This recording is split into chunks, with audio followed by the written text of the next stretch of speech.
The Apple Watch Series 10 is here. It has the biggest display ever. It's also the thinnest Apple Watch ever, making it even more comfortable on your wrist, whether you're running, swimming, or sleeping. And it's the fastest charging Apple Watch, getting you 8 hours of charge in just 15 minutes. The Apple Watch Series 10, available for the first time in glossy jet black aluminum. Compared to previous generations, iPhone XS or later required. Charge time and actual results will vary.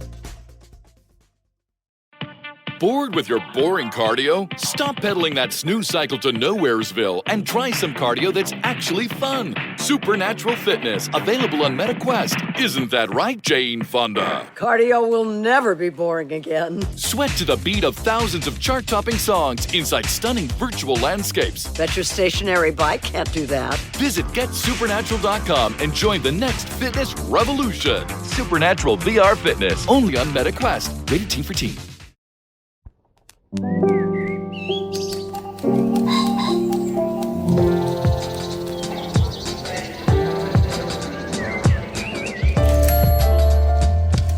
Hello, I'm Dana Stevens, and this is the Slate Culture Gabfest, Babygirls and Nickel Boys edition.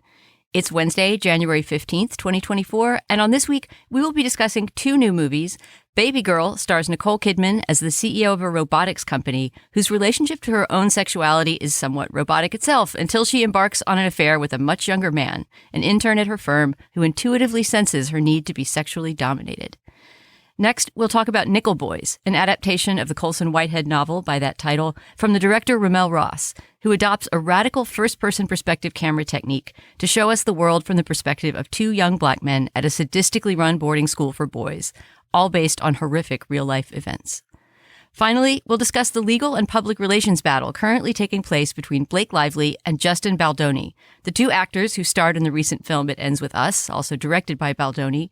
Since that movie's release last summer, its co-stars have become embroiled in a complicated feud that has taken place on several fronts at once, on the promotional tour for the movie, during which the two actors pointedly did not appear together, and as a proxy battle on TikTok and other social media sites.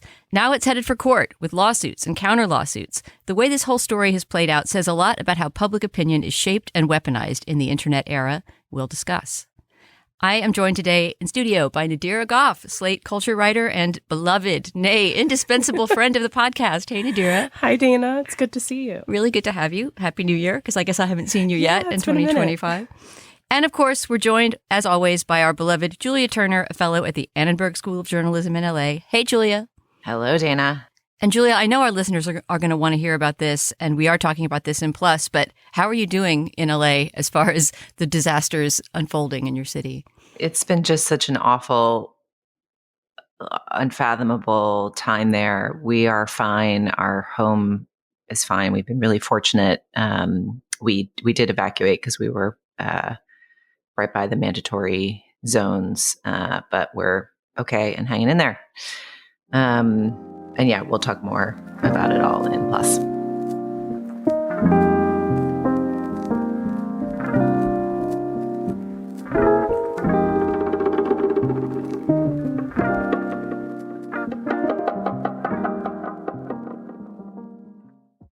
The Dutch director Halina Reijn, previously known, I think, best probably in the U.S. for Bodies, Bodies, Bodies, which Nadira, you and I podcasted about in the past, has come out with a new movie, Babygirl. It stars Nicole Kidman as Romy Mathis, the high-powered boss of a company that has innovated the use of robotics in shipping.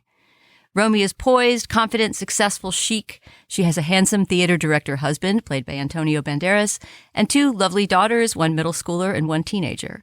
But there's something missing in Romy's life, and we figure out what it is right on top of the opening of the movie as we see her having apparently extremely fulfilling sex with her husband, played by Antonio Banderas, until she immediately sneaks off afterward and ends up masturbating to what appears to be a lightly BDSM porn video. Shortly afterward, Romy meets the new interns at her office, including a young man named Samuel, played by Harris Dickinson.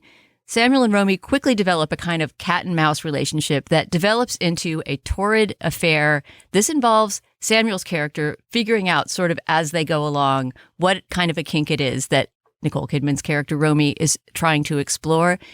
In the process, the movie takes the viewer to some strange places. Is it a thriller? Is it an erotic drama? Is it a comedy?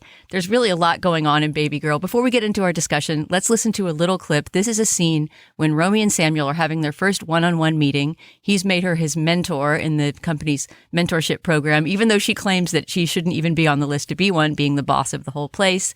And as you'll hear in this first encounter, he's sort of psychologically toys with her. If I were you, I'd hurry up. Yeah, of course, sorry. How did it start? What? The warehouse automation dream. That is your question? Yeah. Google it. No, I just wanted to hear it from you. Why? Because the internet's not reliable. I wanted to automate repetitive tasks and give people their time back by limiting. Power-hungry personalities? You think that's what I am? No. No. I think the opposite. You think I don't like power? No, I think you like to be told what to do. All right, Julia, I'm starting with you on Babygirl because you're the girl boss here. You're the CEO of a powerful robotics company, if anyone is. I wonder what you think of this movie, which sort of promises via its trailer and its marketing campaign, I think, to be a throwback to the 90s style Fatal Attraction thriller. And it's actually nothing like that. I wouldn't even call the movie a thriller at all, since most of the suspense comes from, regular domestic questions like, will the husband find out about the affair? But it is a really interesting movie to talk about. I was really excited to see it with you both. Julia, how did Babygirl strike you? Can I one-up you and say that if it is not a thriller, I also didn't find it that erotic, or at least its form of eroticism. I mean, there's plenty of sex in it, and there's a little bit of kink in it, but it's all so sad and grim. It's just, I have a wild theory about this movie, which is that it thinks it's a movie about sex, but it's actually a movie about automation. I think it's not an accident that she's the head of a robotics company that essentially is making money based on the premise that humans can be replaced and are replaceable. And so its focus on her kind of specific human desire feels almost like a lament, but she just seems so grim and desperate and sad. And I thought I was in for like a fun, sexy romp. Instead, I was like, this is so grim and awful. And I also, so in addition to sort of not loving its portrait, or the way it sort of confounded my expectations, I also don't think it's very well made. Like, I found its development of their core relationship to be pretty flimsy, and that the film is really carried on the strength of the two performances. Harris Dickinson is so magnetic and such an interesting and compelling actor that he makes his impertinent young intern feel somewhat realized, but I don't think that's there in the script. He's basically like a manic pixie dom boy, and she's I think the acting is also what's building out Romy to some degree. But anyway, I feel like the glass of cold water, you should have let Nadira go first, because I gather that I am, my view is not universal. Tell me why I'm wrong about this movie. Yeah, Nadira, be the glass of cold milk that Nicole Kidman chugs down. I mean, can I just say, before Nadira speaks, I'm going to quote her from the piece that she did with Rebecca Onion for Slate. They participated in the beloved Slate feature of sex scene reviews, where you go through a movie that's got a lot of sex in it and simply only talk about the sex scenes. And I believe that Nadira is going to have a more positive opinion, because one of the things she says is, I'm being long-winded about this, your description of one sex scene, because it's simply one of the most captivating builds of sexual tension and one of the most emotional sex scenes I think I've ever seen on film. What to do with shame, whether it's appropriate to feel it, the burden of it, this is one of the movie's main themes. It's a masterclass in emotional complexity when sex scenes are too often depicted with a lack of nuance on screen. Which scene were you talking about there? It was their very, very first actual sex scene. So throughout the movie, they have all of these sort of, as you say, cat and mouse entanglements moments in public. And then they finally have their first sex scene in private. I'm going to start by saying that Harris Dickinson dancing shirtless to George Michael's father figure lives in my brain rent-free. That was one of the two exceptions. That scene is sexy. It is Correct. an incredible moment in this movie. Every needle drop I thought in the movie was perfect. And yeah, like I wrote, I think one of the things that really captivated me about the movie is that, to me, it's a movie about shame. And I think because of that, it actually presents a real life scenario that doesn't seem entirely fictitious on screen, where a woman who's very, very powerful would actually risk it all on a torrid affair with a much younger intern. And it's one of the first times that I've seen it make sense. They're from different generations. He has different ideas about what is shameful. For him, it's a lack of consent, or consent by his definition anyway. You know, this infantilizing insinuation that, though it may be true, that he maybe wants more out of their relationship. And that's what he finds shameful, not the kink or the sex. And so he provides a great foil for her in a way that I think is interesting. I will say that another thing that I mentioned in the review that's sort of comical to me is that I think the movie starts off with asking for a very, very large suspension of belief from the audience. You have to believe that Antonio Banderas is not like sexually pleasing, especially when his job is a theater director who, you know, you would assume that he knows a lot about passion, but I guess the movie would say, well, what do men know, right? And so it starts from this place that I think is really interesting. When I first sat down to watch it, I was like, I don't know, is this movie really going to try and convince me that Antonio Banderas can't please someone in the bedroom? Hasn't that been his like entire appeal for his entire career? And I think it actually does, and because it does, it gets to explore all these other things. And I thought the film was tactful, not only in showcasing Romy via Nicole Kidman's dealing with her feelings and her shame and what she thinks about sex, but also you're always sort of questioning Samuel's motives for the entire thing. And so you know so much, yet you know so little about their dynamic. And I guess I will finish this by saying that I did really, really love this movie. And I loved it as someone who I guess is tasked with thinking about and writing about sex on screen a lot.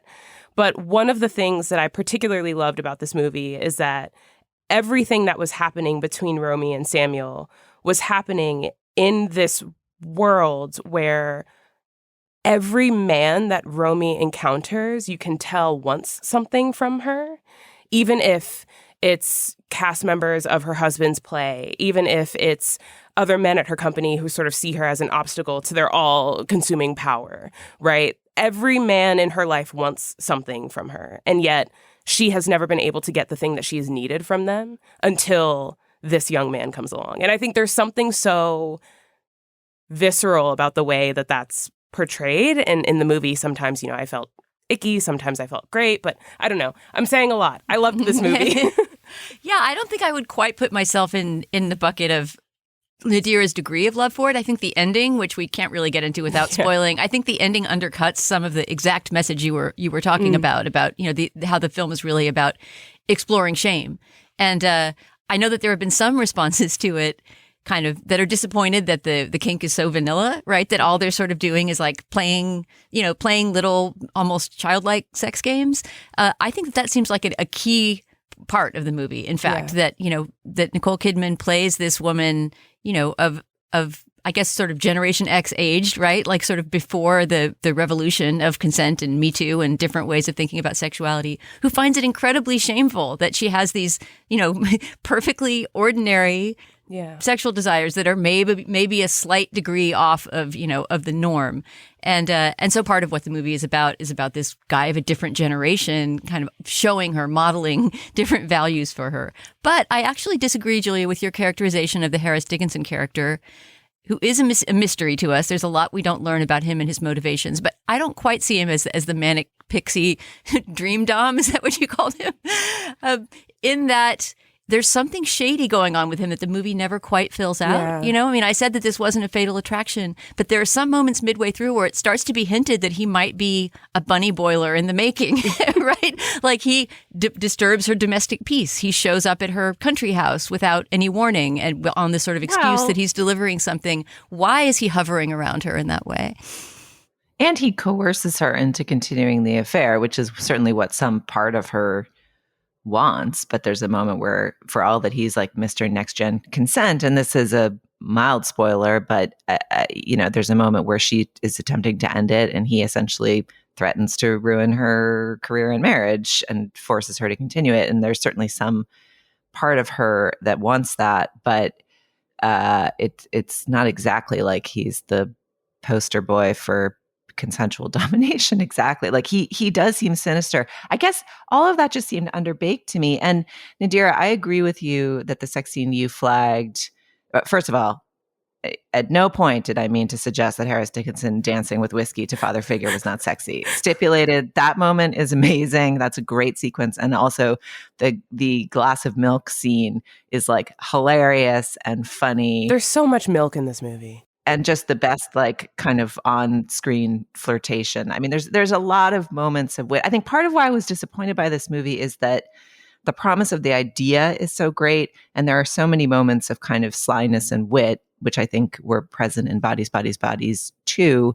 But the central ideas seem really underbaked, and I'm not sure I buy that the Dickinson character Samuel is like a intentional, sinister mystery. It just feels kind of uncooked to me. And even that first scene you describe where they're sort of, you can see them both playing with the idea, like they're awkward. It's not polished. He makes her stand in the corner. She resists it. They're trying to figure out like what the game might be. The uncertainty of that scene is wonderful, and it's uncertain on both of their parts, and that's incredibly cool. And then it cuts to this like dippy montage of them making out in stairwells, and the whole question of like, what is it? To me, that's where the movie loses the thread. Like, it's not just an affair where it's like hotsy-totsy kissing in stairwells. Like the whole question of like what it is that turns her on. What is the relationship between her ostensible power to her kind of desire to subvert it in this way? The movie just kind of waves its hand at that and then moves on to, the question of whether she's going to be found out. It doesn't take enough time with the fun stuff, I think, actually. And I don't know, it just didn't work for me at all. I was so bummed out. And I felt like there were structural choices like that montage, and then like, what does it mean that this movie is so focused on shame? Like I'm not sure that the Romy character was enough of a non-robot to understand how she was so shameless in other areas of her life. She tells the story of how she got her first job by telling the people who were trying to hire her to go fuck themselves that she would have shame in this area. And there's sort of light hand waving to being raised by a cult. She has sort of qualities of cult leadership. I don't know. It was like a souffle that didn't rise for me, and like kind of a delicious looking souffle that didn't rise, which was part of the bummer of it. Yeah, I think underbaked is a decent word to describe my disappointment with particularly the ending, and by which I mean not just the very ending, but the last act, let's say, how things shake out when the shit starts to hit the fan. I mean, I don't think the characters have been well written enough, especially Antonio Banderas's character, who really is just a prop. Like, I'm the handsome husband who's too nice to give you an orgasm because I'm too sweet. Like, that's all he is. And so it's when he has to deal with things at the end and make changes in his life, you're not quite sure what that means for him. Yeah, I would kind of agree that this is underwritten.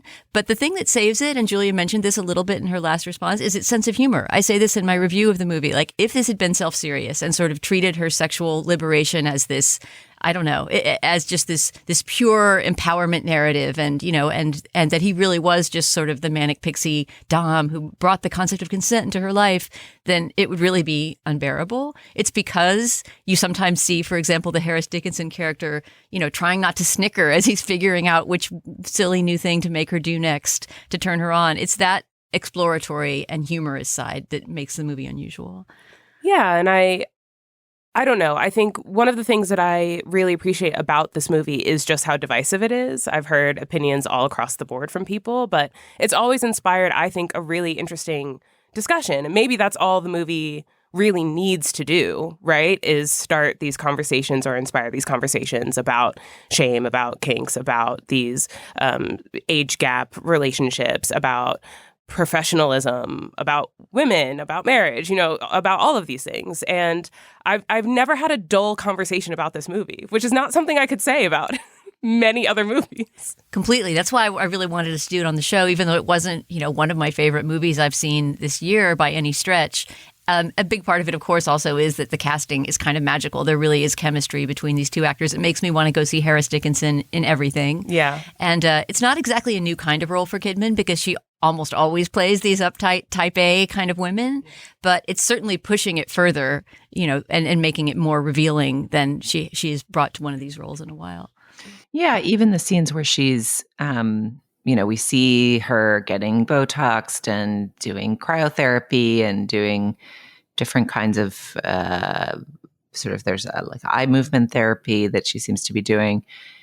Even the notion of Nicole Kidman in the movie being a woman in her 50s trying to look a certain way seemed like a kind of vulnerability for the Nicole Kidman that we see in the world that I liked, that felt fresh. Well, if nothing else, see it for the conversation afterwards. I agree with Nadira that whether you like it or your viewing companion likes it or not, you will have things to discuss. It's Babygirl. I think it's only playing on screens right now. I would imagine it will be coming to streaming sometime in the near future. Check it out if you're interested.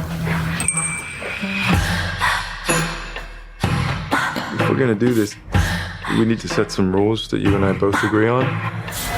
Did you order this? Starting with, I tell you what to do and you do it. This podcast is brought to you by Progressive Insurance. Do you ever find yourself playing the budgeting game, shifting a little money here, a little money there, and hoping it all works out? Well, with the Name Your Price tool from Progressive, you can be a better budgeter and potentially lower your insurance bill too. You tell Progressive what you want to pay for car insurance, and they'll help you find options within your budget. Try it today at Progressive.com. Progressive Casualty Insurance Company and Affiliates. Price and coverage match limited by state law. Not available in all states. Here's a little tip for all the music fans out there. Discover is accepted at 99% of places that take credit cards nationwide. You heard right, 99%.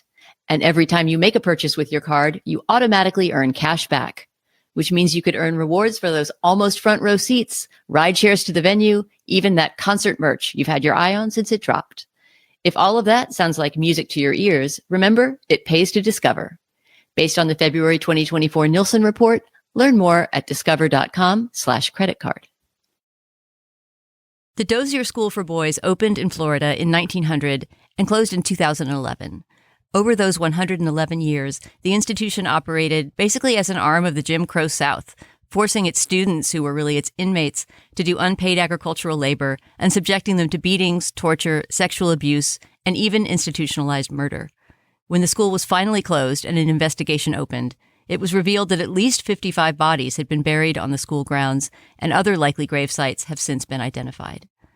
Colson Whitehead's 2019 novel, The Nickel Boys, imagined a fictionalized version of these real-world horrors, turning the Dozier School into the Nickel Academy and introducing us to two of its inmates, teenagers Elwood and Turner, whose friendship is one of the only things enabling them to survive the hardships of what amounts to a life of slavery. The novel won a Pulitzer Prize for fiction. Now it's been adapted into a very unusual film by the documentary director and photographer RaMell Ross, making his first fiction feature.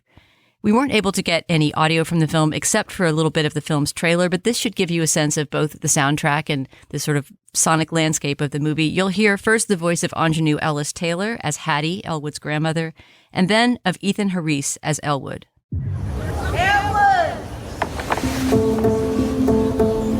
Nana. Elwood.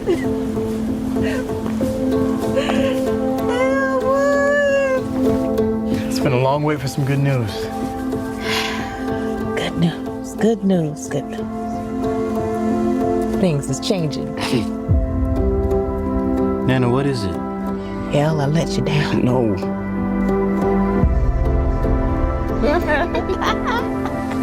No, I'm okay. I'm hanging in there.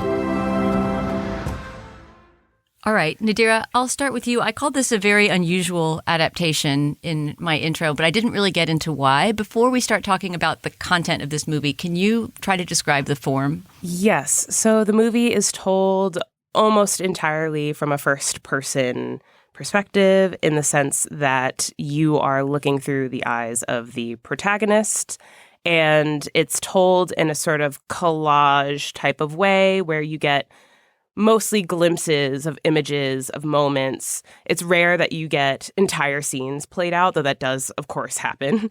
But yeah, it's got a very sort of experimental, scrapbooky, kaleidoscopy sort of vibe to it, in addition to the fact that you're looking through the eyes of the protagonist the entire time, which is something that I never would have thought would have worked. I've only heard of past attempts of sort of first-person perspective films as abject failures, basically. But I think this really, really works visually. And I guess there's a question of why, because I have not read the Colson Whitehead novel, but I have read that I believe the book is actually from an omniscient perspective. And so to then change it to a first-person perspective for the movie, you know, there's a question of intent and why. Sam Adams wrote a really great review of the movie for Slate, and in it, he quotes RaMell Ross as saying, "I'm interested in creating media that's as complex as the result of the violence, just of life, but also that the characters go through." And so I guess then I start to wonder, well, is this tactic supposed to bring us into the trauma, into the lives that the protagonists experience, and then who is the movie for? Because I think as a Black person watching these tales, reading these books, it can be traumatizing to consistently see yourself squarely within the limits of how other people define you, which historically has been, if anything, lesser than, right? And so sitting there watching it, I was like, well, am I really the one who needed to sort of imagine this? I've kind of been forced to imagine it my whole life. And so I think I had a question about the method and the tactic in terms of, who is this movie for? But I can certainly say that this movie is for fans of Anjanou Ellis-Taylor. And it is certainly for fans of just visually stunning media, because I think the performances in the movie are great. The soundtrack is lovely, and it is visually stunning. There's a moment where the movie sort of shifts in its technique when Elwood meets Turner for the first time. And it's so beautifully done to finally sort of see Elwood from someone else's eyes when societally, socially, he's the least visible, because he's now trapped in this, this place that he doesn't know at that point, but will go on to just do great harm to him and others. And so, yeah, I watched this movie. I was moved by it, but I think I was consistently wondering what to take from it. I wasn't sure necessarily if it was entirely made for me, which is absolutely fine. Not everything needs to be. But it is a question I was wondering. But I will say something that I will take with me from this movie are the moments before the tragedy, the glimpses of growing up, of learning, of expanding, of picking fruit before one is forced to do it via modern day slave labor, convict labor, of the difference between the two made visible, made visceral. And there's something about the life that you see through Elwood's eyes before he ends up at Nicole and the life after and during. And I think that juxtaposition was something really wonderful, particularly because I'm not from the South, right? And so that's an experience that I didn't have. I've never been asked to think about what it's like growing up during Jim Crow era in Florida as a Black kid specifically. My life has always been about the Northeast, I guess. And so, yeah, so there are definitely certain moments of this that I will take with me, but I was sort of wondering about the rest of it. But it's really well done. It's a beautiful, beautiful movie. Julia, what about you? Did you find that the perspective camera technique brought you into the movie or kept you out of it? That's the question I've been wrestling with. I loved this movie. I think this is like a profoundly amazing movie. It's interesting because the filmmaking technique is so unusual And although you would think that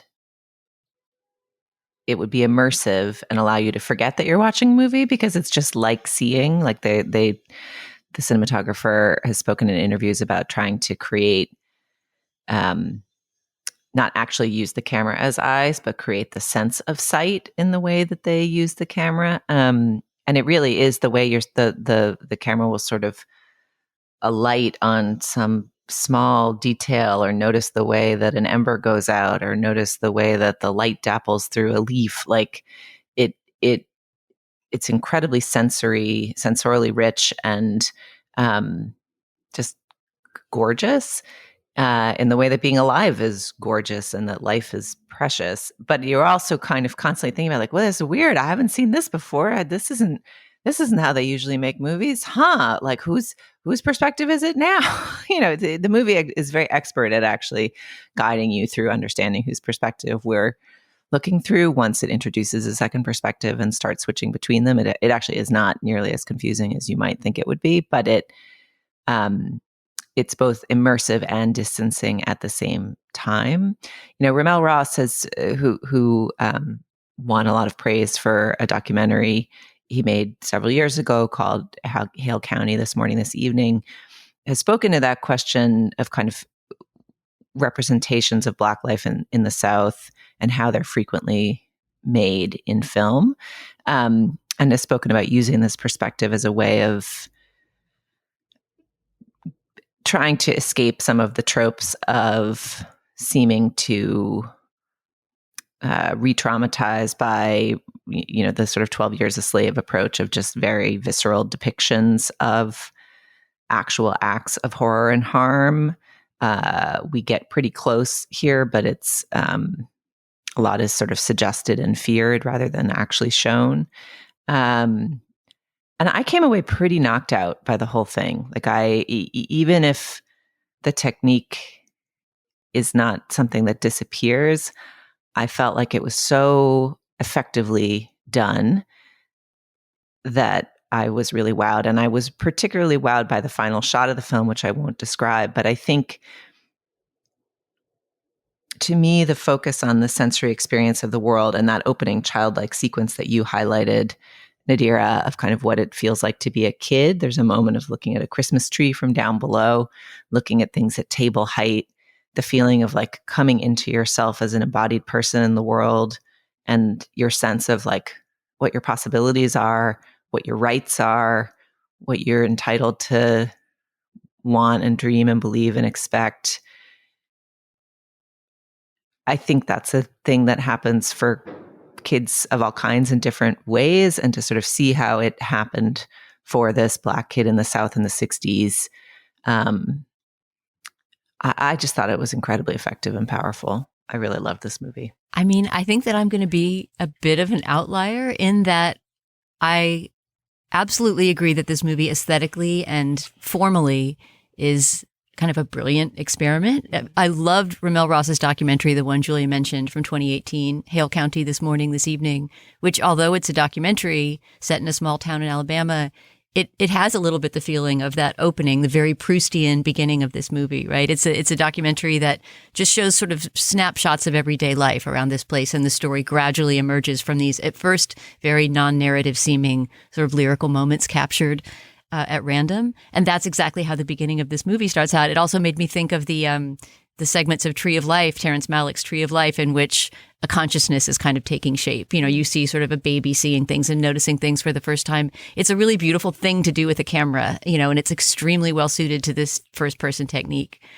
But as someone who had not read the novel walking in when I saw this for the first time, I did subsequently read the book and watched the movie again and liked the movie more the second time. But I found the shift in perspective just plain old confusing. Like, that's how basic a bitch I am. I did not know whose eyes I was looking out of after the camera makes that switch. There's this moment that you mentioned, right, when Elwood and Turner sort of meet and become friends. And I get intellectually that the reason the camera perspective shifts at that moment is because another consciousness has been introduced, right, that sees Elwood for the first time. And then we see him for the first time. And that is a great idea, but I am not sure after a lifetime of seeing movies in which camera does not equal eyeball, right? That I was ready for that switch to happen. Then another switch happens later on when there's an adult version of one of the two of them played by Daveed Diggs. I don't think this is too big a spoiler. It's been mentioned in many reviews, but I knew Daveed Diggs was in this movie and kept thinking, when is he going to show up? When he does show up, you only see the back of his head. And I understand, again, why suddenly, instead of the technique being we see what is being seen out of someone's eyes, we now just see the back of someone's head. I could write down in a flowchart like why all those choices are being made, and they're all compelling reasons. But all I could think was, there's the back of Daveed Diggs' head. I have to say, and I say it with great respect for RaMell Ross's artistry and great excitement for whatever he does next, because I think he's a really interesting filmmaker, that while I found this movie aesthetically gorgeous and intellectually kind of brilliantly constructed, I did not engage emotionally with the characters. And I think it had to do with the perspective, and also something that a few reviews have mentioned, including Amy Nicholson's in the LA Times. It's just hard to act direct to camera. Yeah. There's something about the performances, and this is not on the actors at all, that feels stilted, because it's as if, as Amy puts it, it's as if it's an audition tape or something. There's just something about being an actor who has nobody to interact with except a camera lens that makes some of those dramatic moments feel stilted. I think Anjanou Ellis-Taylor handles it better than anyone else, and she does create a wonderful character in relatively little screen time.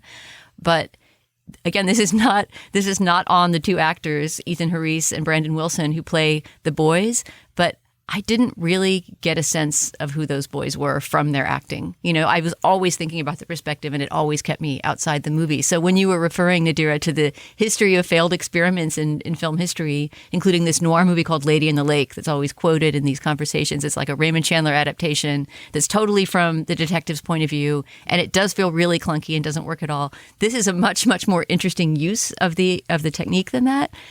But the technique remained in the foreground for me at every moment. Yeah, I guess it's something that I'm sure RaMell Ross weighed, right? And I think it says something that he probably knew, that there would be people who just would not be able to sort of, perceive what he was trying to do through this technique, just because it is different. And I don't think that is a failure on any one part as much as it's just like brain differences. Like some people are actually just more suited to seeing things or experiencing things one way versus another.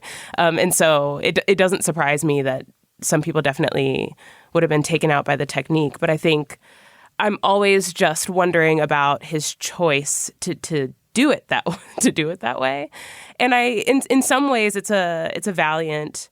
In all of the ways, it's a very valiant effort. But I think what I would have wanted, and this is probably just me who's been, internalizing narratives about Black trauma for my entire life, but particularly, I would say, since the sort of 12 Years a Slave, and then with the horror film starting with Get Out. And, it's been in the narrative ether, in the zeitgeist for a very long time. I think what I would have also appreciated is a sort of yin to this film's yang, which is a movie that helps the audience embody Black joy and camaraderie and the idiosyncrasies that make the Black experience both a unique and a shared one. One of my favorite things in life is when someone is talking about their childhood or what have you, and someone else says, "Oh, that's a Philadelphia thing? I thought that was just a me thing." Or, "Oh, that's a Black thing? I thought that was just a me thing." And I think there were certain moments in this movie where I had that, where I was like, "Oh, I guess this is a Black thing.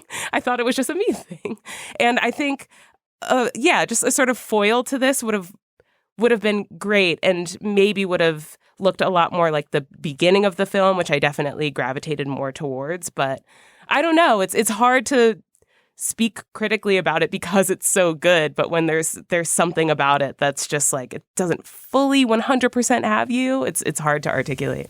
Yeah, there is no question that it's a movie people should see if you're interested in cinema, if you know anything about the real life story. Certainly if you've read the Colson Whitehead novel. It is far from a typical book adaptation. It's really inventive and original. To me, that the perspectival choices shut me out. I also see, Nadira, what you're saying about the the movie's attitude to trauma and suffering, but I do think that it's trying to think those things through so much more vigorously, I would say, than a movie like 12 Years a Slave did. With intention, which is like all I ask. That's why The Last Shot, to me, I was like, I respect this movie until I saw The Last Shot, and then I was like, I love this movie.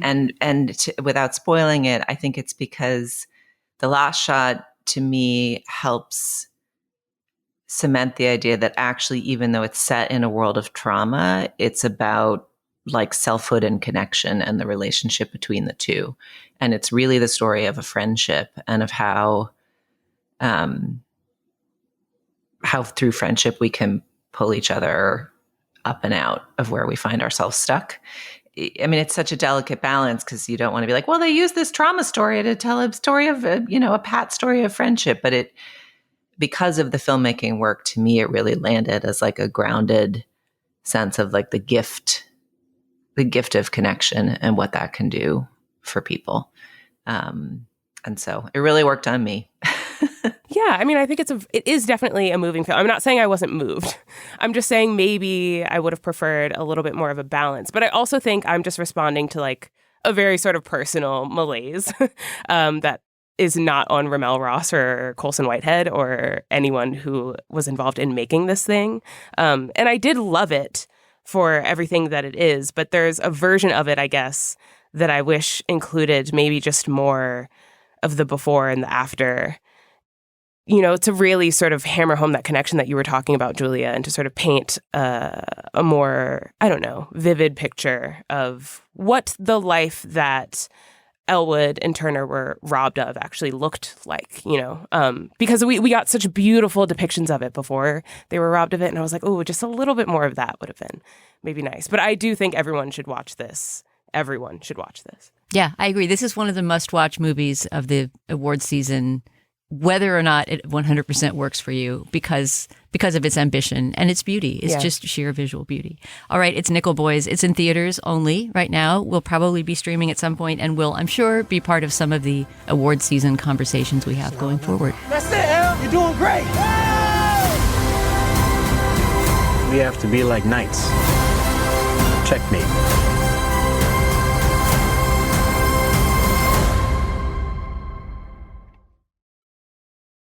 Imagine what's possible when learning doesn't get in the way of life. At Capella University, our game-changing FlexPath learning format lets you set your own deadlines so you can learn at a time and pace that works for you. It's an education you can tailor to your schedule. That means you don't have to put your life on hold to pursue your professional goals. Instead, enjoy learning your way and earn your degree without missing a beat. A different future is closer than you think with Capella University. Learn more at capella.edu.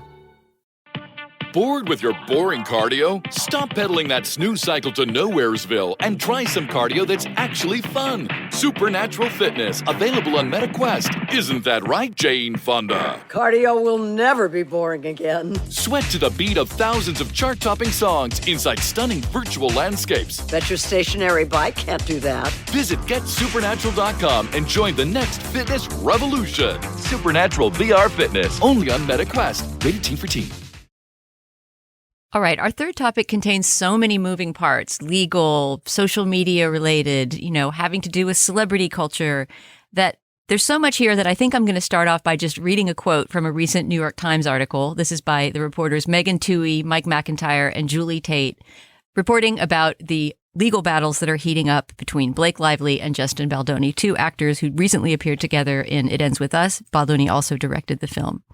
From the article, last summer, as the release of It Ends With Us approached, Justin Baldoni, the director and a star of the film, and Jamie Heath, the lead producer, hired a crisis public relations expert. During shooting, Blake Lively, the co-star, had complained that the men had repeatedly violated physical boundaries and made sexual and other inappropriate comments to her.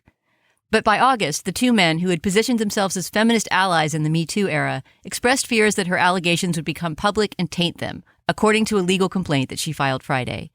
It claims that their PR effort had an explicit goal, to harm Ms. Lively's reputation instead. All right, I don't even know where to begin with this, Nadira. I know you recently did In Case You Missed It, episode on this for Slate.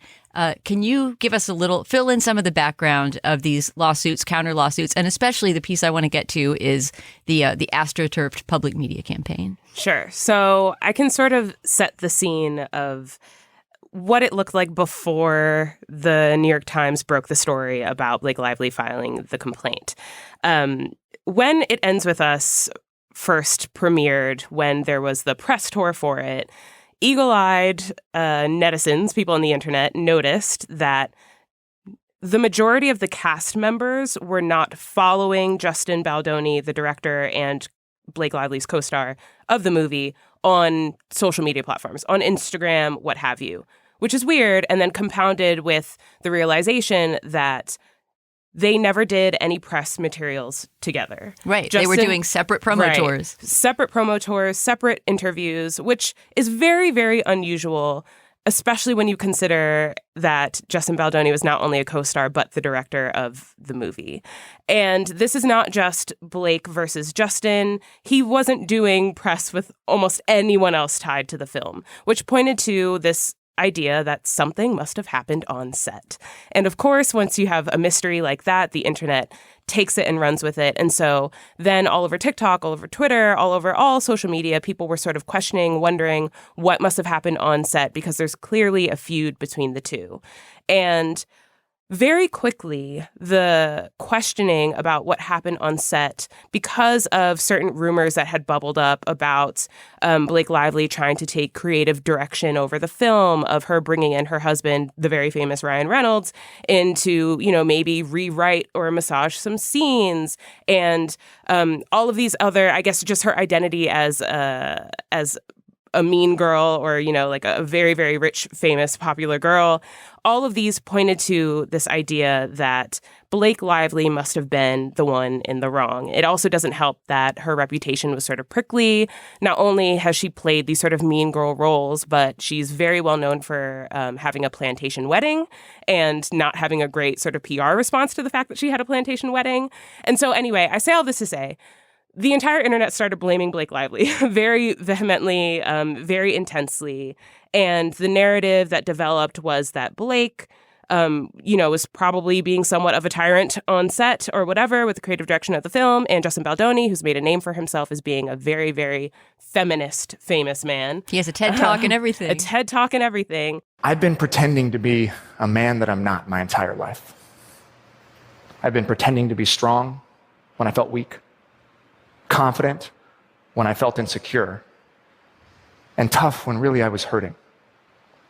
I think for the most part, I've just been kind of putting on a show. But I'm tired of performing. And I can tell you right now that it is exhausting trying to be man enough for everyone all the time. He couldn't have possibly, he must have been the one that's bullied. He's the David to Blake's Goliath. And that's kind of where it laid until right before Christmas, when the New York Times broke this story about Blake Lively and her team filing this complaint, which they filed mostly against Baldoni and a producer on the film, though I believe also against the production company.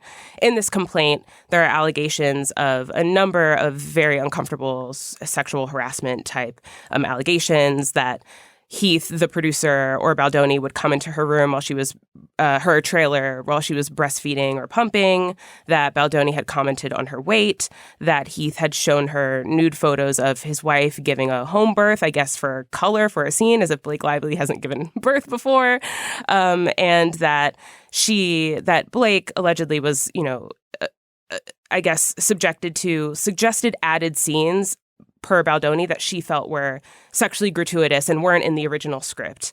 And that I guess both of the men allegedly had discussed their porn addictions or their relationship with porn on set. Shooting for the film then halted production because of the strikes. And when they returned, there was a meeting that was had where all parties agreed to a specific set of protections that are currently being contested and debated. But that was, the New York Times basically runs down not only Blake Lively's complaint about what happened on set, but also this allegation that Baldoni and Heath had been complicit in orchestrating a very vicious and dogged smear campaign against Lively via many tactics, such as allegedly astroturfing, and, sort of paying anonymous or sort of mysterious sources online to have these posts bubble up that would be anti-Blake or defamatory to Blake that seemed natural of origin, but allegedly were not. That's sort of a loose definition of astroturfing as it pertains to social media and today. I don't think any of us are strangers to the idea of a smear campaign. They're nothing new, but I do think that they take a specific form when they happen online and where the story started. And so we have a small montage of what it looked like online to hear about this controversy, to hear about Blake Lively, to be embroiled within this story. Ooh, best friend, the It Ends With Drama is only getting bigger because Blake Lively is getting called out again. This is when I knew that Blake Lively was truly an insane person. I do think that her answer was a little bit, just a little bit annoying. I mean, leave the comedy for Ryan Reynolds. You know those people that say it's not funny, but when I do it, it's funny? This is feeling a little bit like that. Is anyone else seeing all the press that Blake is doing for this movie and just recognizing how completely out of touch it is? This is the kind of stuff that I question with a lot of this case, is that there's a fine line between just light conversation and that crossing the line into what is deemed as harassment. And as a therapist who specializes in trauma, it just completely misses the mark on understanding what trauma does to the mind, body, and soul. And so the piece is also about not just what happened on set, but about how Hollywood historically has used this practice of launching or conducting a smear campaign against other famous stars, and how it's not really anything new, and how it was something going on behind the scenes that we allegedly might not have known about. And then in turn, the sort of latest development is that Baldoni is now suing the New York Times in a $250 million suit for defamation, claiming a number of things. But I think the one thing that a lot of reports are harping on is that he's claiming that the Times sort of cherry-picked the text messages and the evidence that they used in their piece. Wow, that is a lot. Thanks for walking through all that. I think the one thing I would add, because it helped me clarify this a bit in terms of, what it means to orchestrate a PR-led smear campaign with essentially paid, PR hacks, is that one of the PR gurus that they hired, that Baldoni's side hired, also worked for Johnny Depp during the Amber Heard case. And I think anybody who followed that even remotely in the news can see how Amber Heard was smeared on social media in a way that seemed to be coming from all sides and couldn't really be located from any one source. All right, Julia, what do you have to say about this this massive entanglement of two stars? It's really interesting. So I actually read all of both of their complaints this week. Like, I read the full initial Blake Lively complaint, and then I read the Baldoni team suit against the New York Times. I think there have been subsequent additional legal filings, which I have not yet read. Apologies. I only did 200 pages of legal reading. And what I'm struck by, there was an interesting piece by Doreen St. Felix in the New Yorker this week asking whether the coverage here suggests an evolution of our ability to comprehend Me Too stories, and whether the rise of misinformation online makes it harder to track or figure out what's going on with these two. I would argue that I think it's premature to conclude that, because I think we have not yet had the piece of journalism that really fully tries to, in a synthetic way, get to the bottom of what happened on this set and adjudicate the dueling claims. Because the dueling claims are confusing, and both legal documents have some aspects that are persuasive and some aspects that seem fishy and ludicrous. It's not clear cut if you spend time with the underlying material. And, it's part of journalism that when you have a legal filing, you have a fair reporting privilege to report the details of that filing. You have an obligation to seek comment and get a sense of what the subject of the filing thinks about the filing, which it seems like folks did responsibly here to me, despite the lawsuit. But the kind of story that comes off of a filing is like, here's what the filing says. You have a lot of latitude to publish what the filing says, and then get some additional comment and detail. And I feel like we've had, here's what the filing says stories about Blake, and we've had, here's what the filings say stories about the Baldoni claims. And then we have not yet had a huge persuasive story that tries to adjudicate the differences between the two. You know, if there were to be such a piece, there are a couple points of contention, just to name a few, that it would be interesting to get to the bottom of. She claims that the kind of male producers were storming into her set while she was breastfeeding against her wishes, which sounds like a huge violation. Their filing presents a text message in which she says, I'm pumping, so it's a great time to come in and run lines. So, you know, which is interesting. A different note, of course, having said that once doesn't actually give anybody the right to do it more times. On the other hand, there's not really evidence that they did more times other than her saying so. On the other hand, she says so. So, you know, those are aspects like that come up.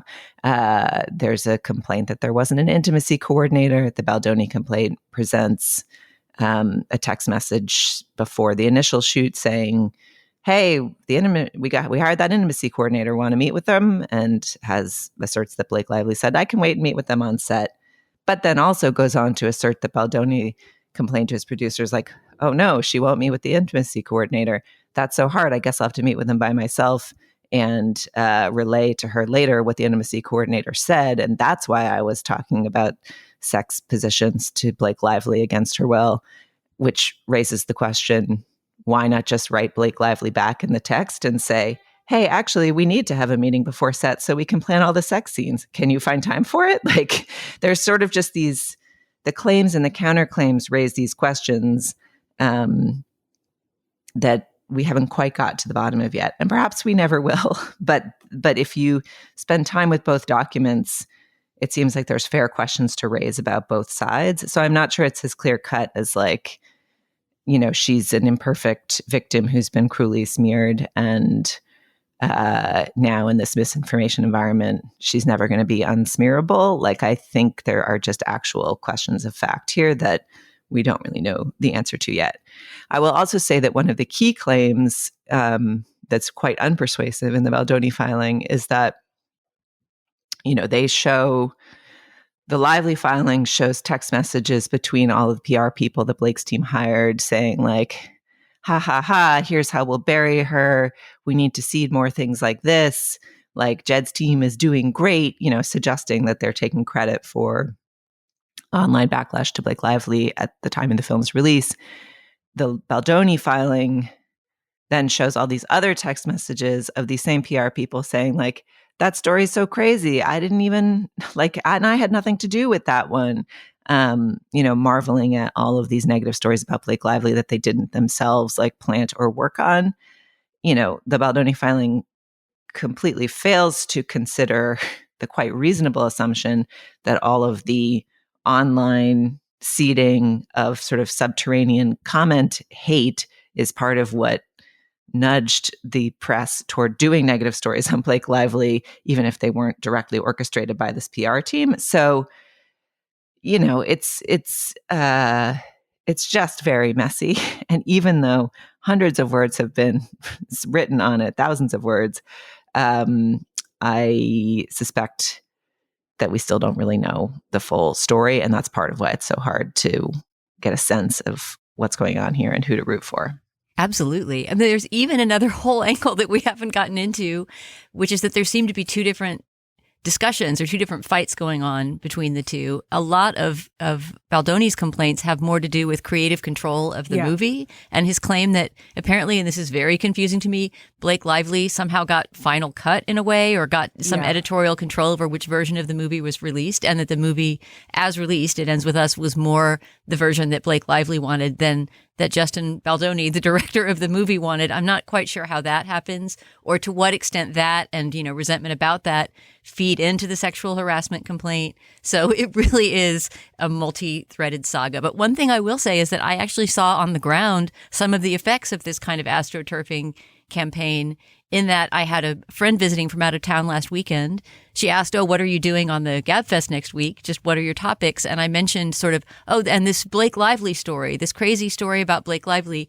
She, as a non-TikToker, I think, and someone who just is mildly following this on social media, had fully been snowed by the anti-Blake Lively campaign. All she knew was, oh yeah, wasn't Blake Lively somehow really crass about the release of that movie? Or didn't she, it was sort of, plantation wedding level sort of bad feeling about Blake Lively that she had picked up on in an ambient way, right? Was not particularly even invested in, but sort of had read the whole thing as, oh, Blake Lively sucks, right? That's the story, and it was just odd to see in action, right? This very kind of unconscious way that social media can shape narratives without someone even really consciously thinking about it. Yeah, I mean, I think it's entirely plausible, and this is something that I do think the internet and sort of general public struggles with, that being nuance, that both things could be true. It could be entirely plausible that Blake Lively and Ryan Reynolds really sort of pushed their way into the creative direction of the film in a way that is unfair and, unseemly, I guess, to a director, to someone who was enlisted with directing this movie. And it can also be true simultaneously that they sexually harassed her on set. And it can also be true that, and I do actually believe this, that self-proclaimed very, very feminist men sometimes don't know when they are doing something that makes a woman feel uncomfortable. And so I think that they really did believe, oh my God, this is my wife giving a home birth, and isn't it so beautiful? And, Blake Lively has to be the one that's like, did you get permission from your wife? Don't show me that. To show this to people. And I also don't want to see it. Don't share your nudes, buddy. Yeah, I've given birth. I don't need to see this. The single best part of the Baldoni complaint is the moment where they attempt to defend that. So first of all, they straw man Blake Lively. They claim that she claims that they were showing her pornography. What she says in her complaint actually is that when she initially saw it, she thought she was being shown pornography, and then she came to understand that she was being shown this home birth in relation to a conversation about how this birth scene would go. And in the Baldoni complaint, they're like, how could she possibly think this beautiful photo is pornography? And it's like, her complaint doesn't actually say that that's what she ended up thinking, just that she thought it at first. Like, this was all about staging this scene, and look at this still from the film. And the still is the dude himself in the bathtub with his wife leaning against him and this little tiny whelp of a baby on her breast in a tub of meconium black water. And they're like, how could she object to this beautiful photo? And it's like, I object to seeing this photo in this filing. This is not a thing to show in a workplace. So there's plenty in his filing that makes you think, I'd like to know the real story there. And then there's plenty in the filing that just confirms the idea that this was some obtuse men who had very weird ideas about what's an acceptable way to speak to anyone, and including women in the workplace. What I do think is interesting is how the situation has evolved into discussions about sort of media archetypes, I guess, and personalities and what that means. I do think whether it's orchestrated or not, it's very clear to me, and I wholeheartedly believe that the anti-Blake sentiment that had arisen was able to do so quickly because of her history, because people were like, yeah, she was really annoying about having a plantation wedding, and people calling her out on it, right? And all of these other things. She's best friends with Taylor Swift, she has more power, she has more, et cetera.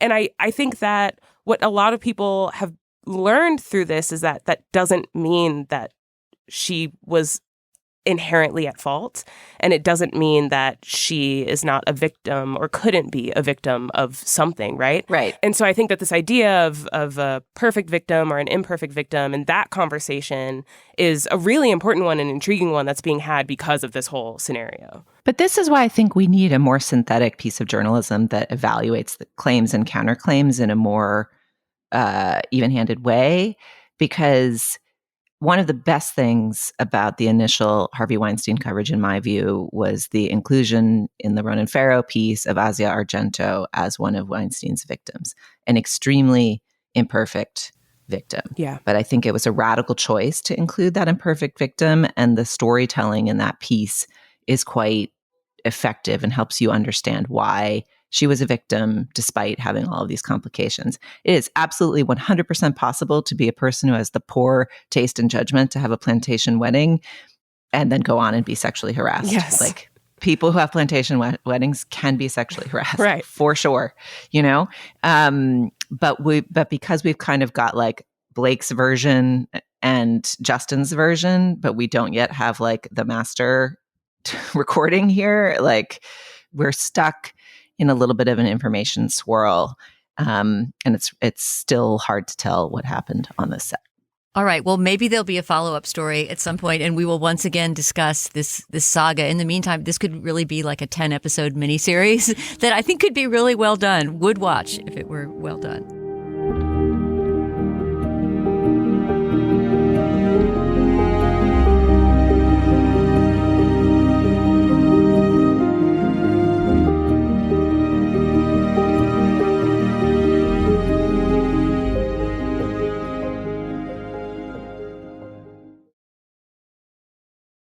This episode is brought to you by Amazon. Sometimes the most painful part of getting sick is the getting better part. Waiting on hold for an appointment, sitting in crowded waiting rooms, standing in line at the pharmacy, that's painful. Amazon One Medical and Amazon Pharmacy remove those painful parts of getting better with things like 24/7 virtual visits and prescriptions delivered to your door. Thanks to Amazon Pharmacy and Amazon One Medical, healthcare just got less painful. It's the time in this week's show, and we discuss the business. This week, we have but one business item. It's to tell you, Slate Plus subscribers out there, what our bonus segment is this week. And we decided to make our bonus segment a conversation, a really personal conversation with Julia Turner and with our production assistant, Kat Hong, who also, like Julia, lives in Los Angeles, about their experience with the Los Angeles fires, which, you know, we've all watched in horror as that has unfolded over the past week. Since a few people have written in, listeners have written in to ask, is Julia okay? What's going on in LA? We thought that we would address that in a special bonus segment. If you're a Slate Plus member, you'll hear that at the end of the show. And if you're not, you can sign up today at slate.com/cultureplus. When you're a member, you get ad-free podcasts. You get bonus segments like the one I just described. We do one every week, and so do a lot of other Slate shows. And of course, you get unlimited access to our site, all the writing, all the podcasting on Slate. You'll never hit a paywall when you're a Slate Plus member.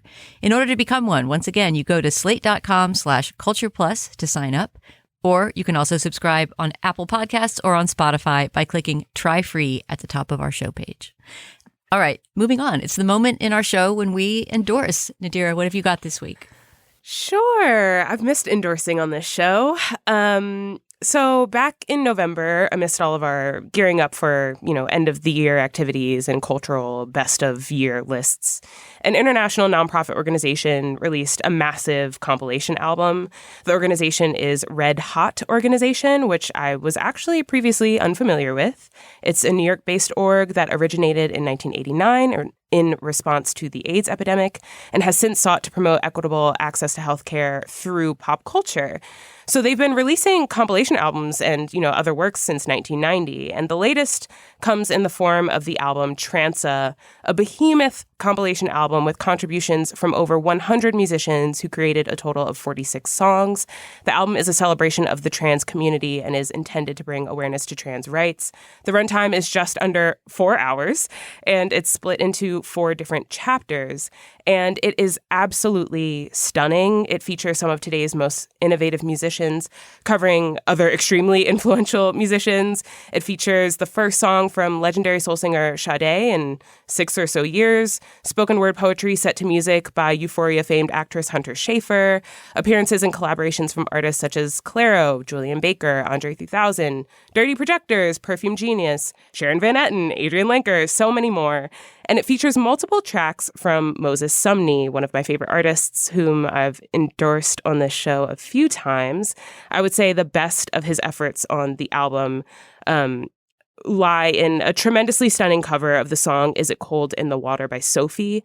Sophie was a transgender musician who pioneered a sort of new era of experimental electronic pop music and who sadly passed away in 2021.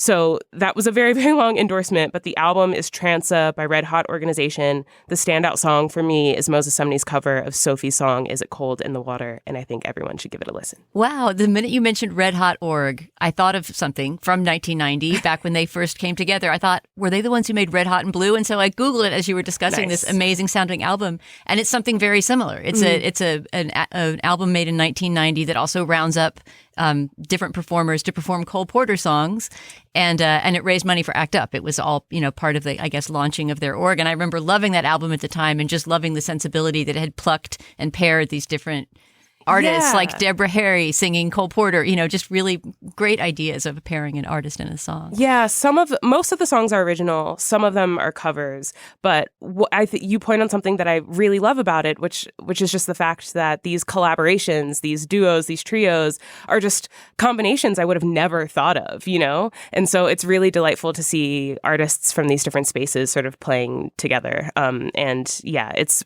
really amazing. You don't have to listen to it in one sitting. It's split up into 4 different discs, but I would recommend listening to it for sure. Ah, that sounds great. Julia, what have you got to endorse this week? Mine is a small and practical endorsement. Do you guys ever sleep in an eye mask? Occasionally. Yeah, on a plane or a train, I'll do that. So I'm not an eye mask person usually. My husband is very light sensitive. He's an eye mask person. But for a couple of reasons in the last month, I've had occasion to use eye masks. And I think a couple Christmases ago, I got him 5 different eye masks, like every Wirecutter type site's favorite eye mask. So he could find the best one for him. And I then stole one and liked it so much, I bought myself one. This is the Nadira eye mask. And it's sort of like a molded soft cup eye mask. It's almost like a molded bra cup, which means that it's like tight around the edges of your eyes, but then it has like a little dome over your eyes so that you can actually keep your eyes open and flutter your eyelids to a coquette's heart's content, and, not touch anything. And it's just great. It's a great eye mask. It's good for sleeping in a bright room. And it's also good for meditation if you want to do kind of breathing exercises with your eyes open, but without anything to look at. Anyway, Nadira is the brand, Nidra. If you're looking for an eye mask, this is an excellent one. I love when we do a consumer report as an endorsement. Always good. All right. I sort of have an abstract endorsement. I'm going to endorse, because I was trying to think what over the past week was my kind of most profound cultural experience. And I think it was turning on the radio and listening to some college radio that I just happened to come across. And so I am endorsing 2 specific college radio stations, because college radio is the place where you still find DJs, right? Knowledgeable DJs who are spinning discs that they know and care about and tell you about. Something I miss so much in the age of streaming music. And I've talked about this on the show before, but there's something about listening to music that somebody else is putting on for you in real time. It reminds me a little bit of my obsession with the explore.org live cams, where you're looking at a live cam and you're really seeing actual birds that are actually in, Colombia or wherever they are. At that moment, there's a sense that you're looking out on a window to the world rather than, entertainment that's being fed to you, right? And listening to the radio is sort of similar. There's a sense that somebody out there is giving you something, and I love that. So I happened across 2 really good college radio shows on 2 different stations in the past week. Really, my endorsement is just explore your own area and which colleges have radio stations. Are they online? They probably are. And it's not really that hard to sort of get to know the DJs. So WFUV, which is the Fordham College station here in New York City, is really excellent, has a bunch of great shows. The one that I came across is called Mixed Bag. And I'm not sure if it's always the same DJ or different DJs, but the kid, I want to say kid, I don't know, college student, young person who was curating this music had such mixed bag taste. It was so great. It was just everything from, Ricky Lee Jones singing a standard to Midnight Oil, the 80s band from Australia. But they were all good. All they had in common was that this person had a really good ear. So Mixed Bag on WFUV is one great one to explore. And then WKCR, which is Columbia's radio station in New York, has a really, really great roots music show, essentially sort of bluegrass, blues, down and dirty American acoustic music called Hobo's Lullaby, which is on Saturday afternoons. I happened to discover it while I was baking, and I highly recommend doing an entire baking project while listening to Hobo's Lullaby on WKCR. But really, just college radio. It's out there. Explore it. Very quintessential American experience.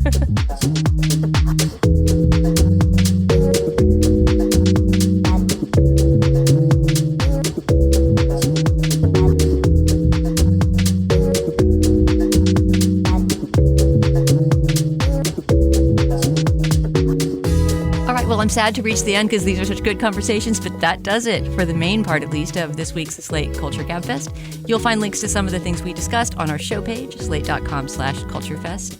And you can always email us at culturefest@slate.com. Our producer today is Vic Whitley-Berry. Our production assistant is Kat Hong, and the composer of our theme music is Nicholas Bertel. For Nadira Goffe and Julia Turner, I'm Dana Stevens. Thanks so much for listening, and we'll talk to you all next week.